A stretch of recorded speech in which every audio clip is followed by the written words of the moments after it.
Hello everyone, this is Christian Mel at Exiton Interactive, and in this video we are going to continue where we left off in designing the user interface for our Authenticator component. As usual, you can find a link to the article for this video in the description below. And just to remind us where we left off, we had created our Authenticator user interface. We've completed the input side, so we have all of our inputs on here, links if you forgot your password, and buttons. And of course, in this video we're going to be working on the right hand side, and the right hand side again has the authenticators for our input. So if you focus an input, the authenticators will show up, or validators will show up, saying whether or not the what you've input is valid or not. So we're going to be creating basically the right hand side, or if it's a screen that's larger than 640 pixels, again they appear in the bottom of our interface. So without further ado, we'll return here to Visual Studio Code, and we need to go to our component. We'll start in the PUG file. So again, we have the inputs done, and we're now working in the info container. So let's create. So if we look in the working example, what happens is the validators take up basically as much space as they can and push the links to the bottom here. And so there's a link if you're registering and you already have an account, you would click this, or if you're logging in and you don't have an account, there'll be a link for that. So we need to create it for our pages to take up as much space as possible. So let's go back here and do that. We're going to create a container for the pages, and I'll just call it a div with a class called info pages. And then below that, we'll just add in the links that we need. So need to log in, put an anchor, already have an account, and need to register, and we'll put a link, and need to register an account.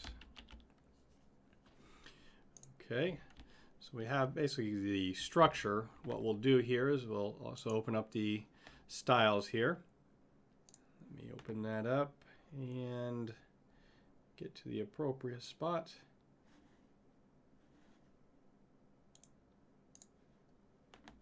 And okay. So we need the authenticator again. Authenticator. And actually, before I forget it, we'll do it now, is just define a color.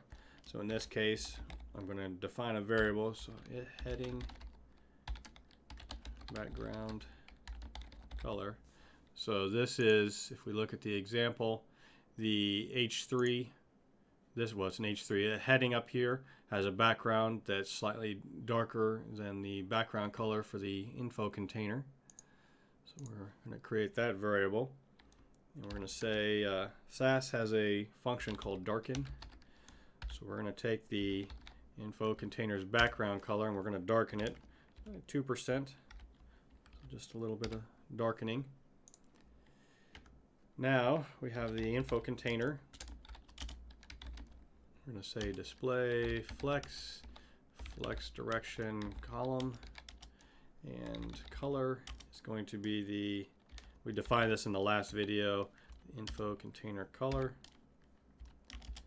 Now to make the info pages take up the available space, we'll just say spell flex1, and let's deal with those links that we have. So need to log in and need to register, and we want text align, push those to the right, and we'll say padding,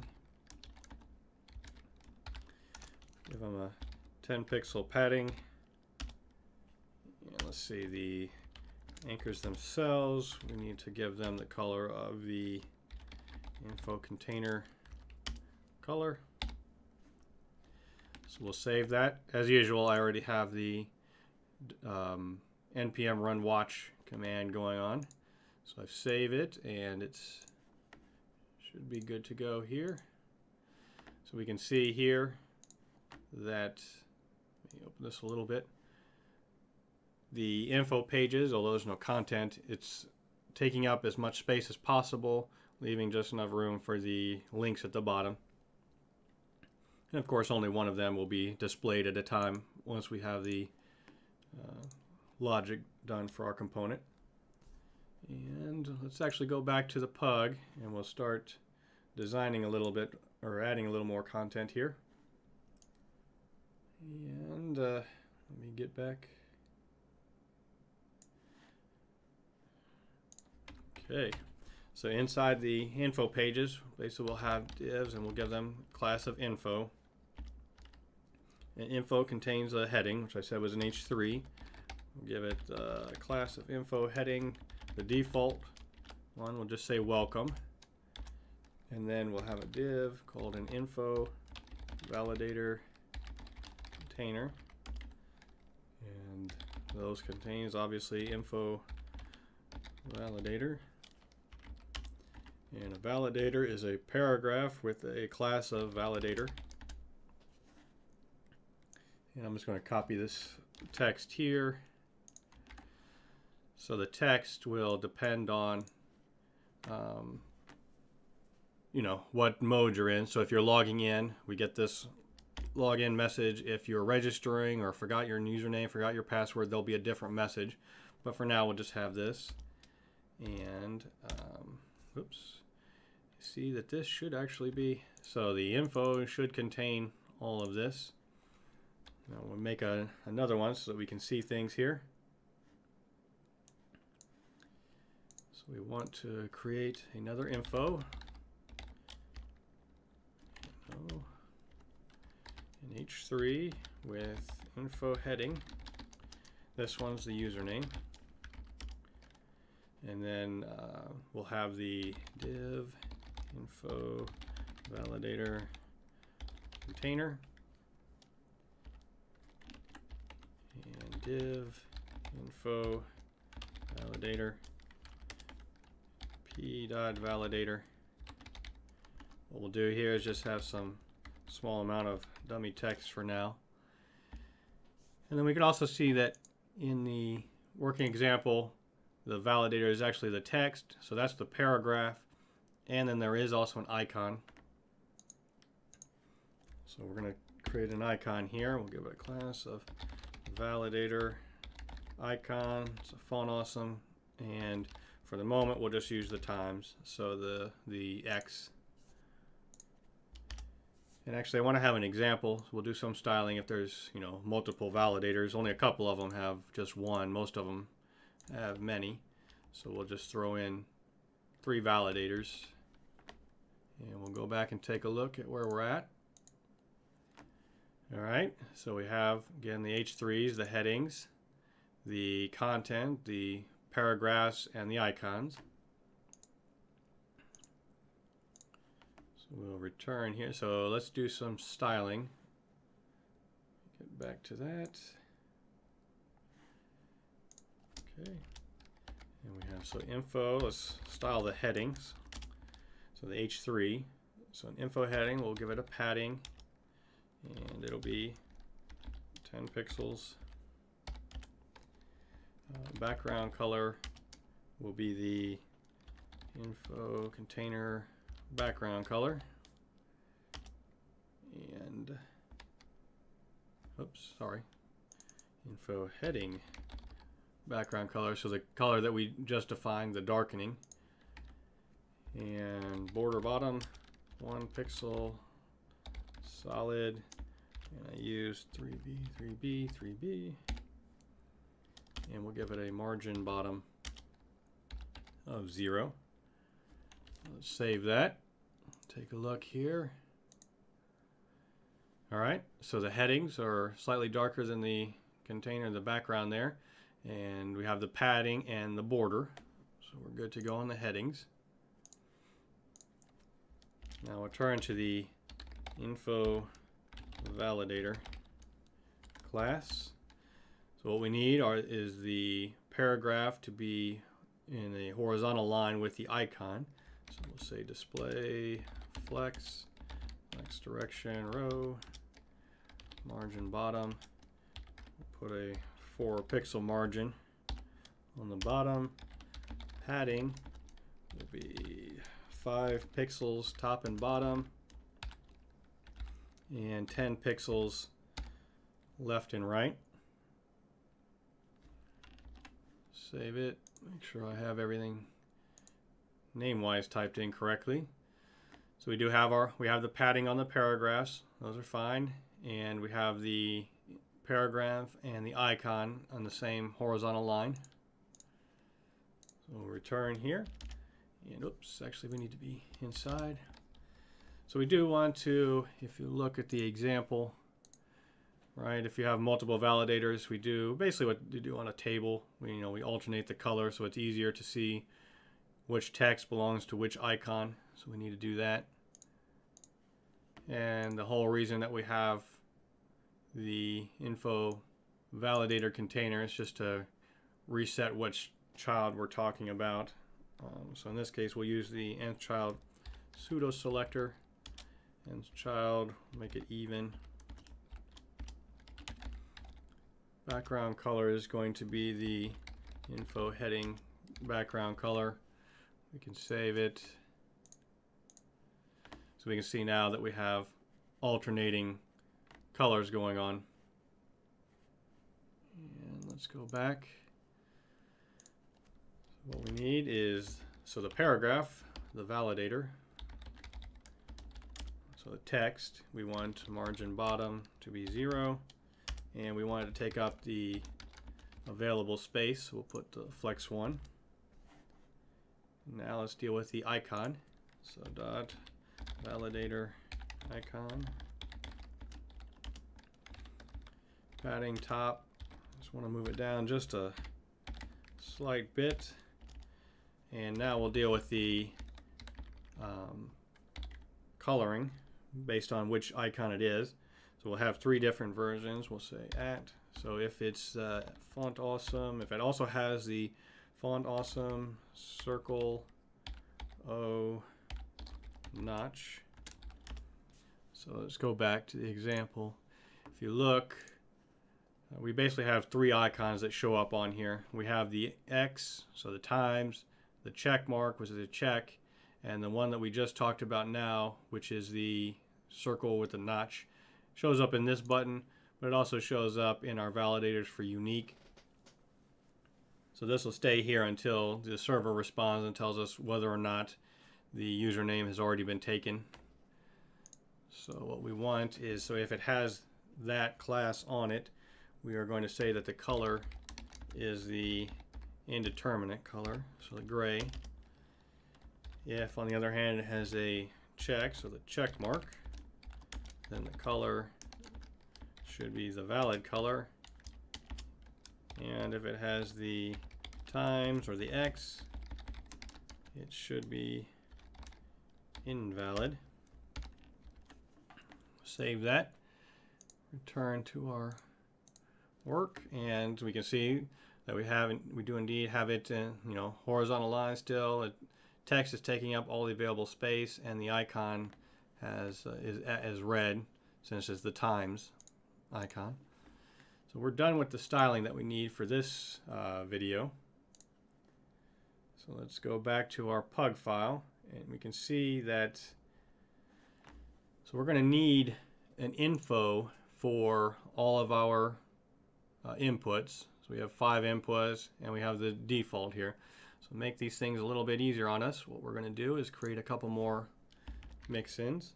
So mix-in, we'll call this one info. We'll expect a heading to be passed in. So we have the div with the class info, the heading, the h3, info heading, and we want to just basically print out the heading that we've been passed in. And we have the info validator container, and then we want to just place whatever type below this mixin inside of here, so we'll use the block. So that takes care of the info, and we're going to define one for the validator.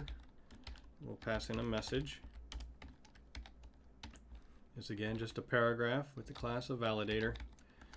We want to print out the message. We want an icon with a validator. It's all validator icon. Font awesome for the time being times. All right, we'll go back down here and rewrite a few things. So we now have an info mixin. So we can say welcome.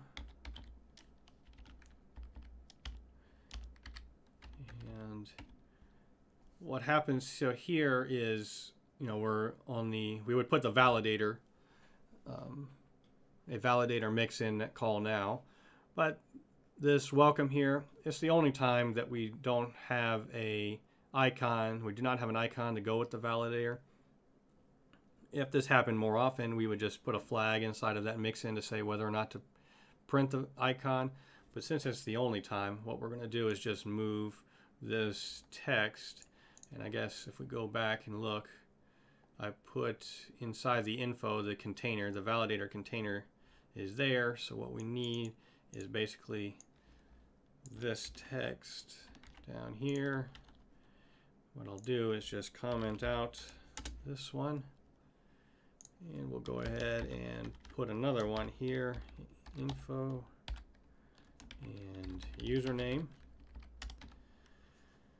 So now all we need is to say plus validator, and the validator again is expecting a message, so we'll just put our message up here, and we'll go ahead and make a couple of copies, comment out our old one.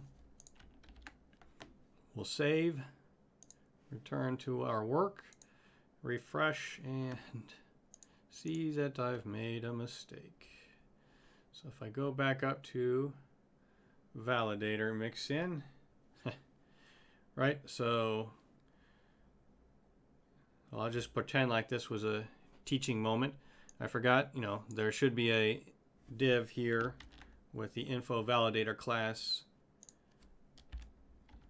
for the validator, and the paragraph and the icon should be inside. We'll save that. Now we'll cross our fingers, hit refresh, and we're back to where we were. So everything's working all right. Let's go back down and we'll just delete this. Now the next thing we'll do is we'll just create these pages for all of our controls. So info, we need one for password. For the rest of them, I'm just going to put one validator. And info, we need a confirm password. Validator, and we need a email. We need one for our confirm email. So let's make sure I haven't forgotten any of them. So we've done the welcome, username, password, confirm password, email, and confirm email. We save that. We'll go back, refresh here. Actually, I guess I want to just stick what I've already done here. I called an email address. Confirm address, save. Great, now we're good to go. We have all of the pages. Our next job is to actually put in the validators, the actual validators that we need. Minify this and zoom out a little bit. So we have all our pages. Let's go back to our pug. And we'll start making some validators. So in this case, we want one to be unique. We want this one to be required. This one to be minimum length. Minimum length is 8. We need two more. So we need a maximum length if is maximum length is 100, and I'll just copy this one. So also we want it may only contain numbers, letters, and this set of characters. So instead of typing all this out here for the password, we're going to copy them in. So the password is going to be required. The minimum length will be 12, maximum length 100. Must contain at least one lowercase letter, one capital letter, one digit, and one character that is not a letter or a number. The confirm password will simply have one validator, and that will just say that the password and confirm password must match, right? The email address is going to be required, and it must be a valid email address. And same as the password, the confirm email address simply is just going to must match the email address. So we'll go ahead and save that. We'll return back and we'll take a look at where we're at. So great, so now we have the actual pages for our validator, or for our inputs here. Of course, at the end we'll stack them one on top of the other, and then if you focus one, you know, the previous one will fade out and the new one will fade in. And of course we'll have the interaction where the icons themselves update in real time when users type in to the inputs. But as far as the interface goes, what's displayed to the user, I think we have everything that we need. Since we are going to have a little bit of extra time on this video, I want to use it to add something else to this. So I've already talked about it. Of course, we're going to tell whether or not we're logging in, or the user's logging in or registering by the URL, because it'll either be account/login or account/register. So we need a way to be able to do that. And so what I'm going to do is I'm going to go to my source folder here. I'm going to right click and choose new folder. I'm going to call a folder services. I'm going to right click on that new services folder and choose new file. And the new file I'm going to create, I'm going to call URI parser.service.ts. How I've decided to come up with the naming schemes, I have no idea. Of course, you can name things whatever you want. This is just how I'm going to choose to do it. The URI parser, so it's a URI parser, not just an URL parser, so we'll use it for that. I did get it online, and you'll find a link to the original text of it. All I've done was taken, I think it was done by a guy named Stephen Levithan, and obviously written in JavaScript. I want to say like 2012 or 7 or something like that, so it's a little while ago. And it was written in JavaScript. So all I've done is taken it and modified it a bit to write it in TypeScript. So first thing I want to do though is, so what will happen is we'll get an object, the result of parsing the URL. So what I'm going to do here is I'm going to define a type, and this type is going to be called URI parser result, and it's going to, like I said, be an object. I'm not going to type all these out, we'll just copy them in. So what happens here is that once we've parsed it, the parsing will potentially contain all of these properties, right? So what we need is to create, so we'll export a class. We'll call that class URI parser service. And our parser service is going to contain one method, and we'll say public parse URI. That method is going to take in a string, and we're going to output something here. But first, we do need to define object here. Actually, a field, public field. We'll put it on top where it belongs, and we'll say public options. It's an object, and I'm basically just doing this. Probably would do this differently, but I'm, like I said, just adapting the text pretty closely, or the code pretty closely from what he had already done. Let me just copy this stuff in here and talk about it. One of the reasons why I wouldn't be doing this myself is I hate regular expressions. But we can see up here that we have the keys. Those are the object properties that we've defined above here. He does some other query key and such. The parser is the thing that's the regular, holds the regular expressions that do the parsing. Let me zoom out a little bit. I'm not good at regular expressions. I don't even know. I guess you do it step by step, but I don't even want to mess with dealing with this thing. We're simply going to zoom back in, use it. We'll test it real quick, running a URL through it to see what the result is, and then we'll call it quits. So we have that. Now let's go ahead. Let me just copy it in.